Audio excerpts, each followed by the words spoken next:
आज 19 मे 2024 रोजी आपण ॲग्रिकल्चर स्टार्टअप वर्कशॉपसाठी या ठिकाणी सर्वजण आलो.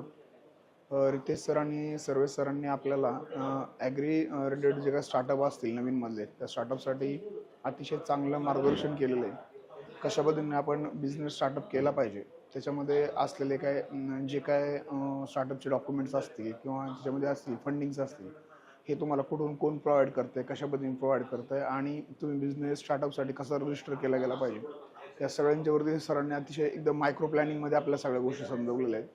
तरी मी सर्व युवक वर्गाला आवाहन करेल की ज्यांना पण ॲग्री स्टार्टअप चालू करायचं आहे त्यांनी 100% द फार्म टीमला भेटून त्यांच्याकडून जे पण त्यांच्याकडे काही नवीन कन्सेप्ट्स वगैरे असतील किंवा त्यांच्याकडे जे काही स्टडी मटेरियल आता आपल्याकडं अवेलेबल आहे त्यांच्याकडं रेडी फॉर्ममध्ये, ते आपल्याला डायरेक्टली मिळते. अतिशय मी तर म्हणेन विनामूल्य ते काम करतात असं म्हणायला काय हरकत नाही आहे. आणि यंग जनरेशनसाठी अतिशय चांगलं काम यांच्याकडून होतं आहे. तर मी द फार्मच्या टीमला सुद्धा त्यासाठी सर्वांच्या वतीने धन्यवाद करतो आणि मी माझ्या पर्सनल वतीने पण यांना सर्वांना धन्यवाद करतो. अतिशय मोलाचं मार्गदर्शन त्यांच्याकडून मिळालं. तरी पुन्हा एकदा मी त्यांचा धन्यवाद व्यक्त करतो.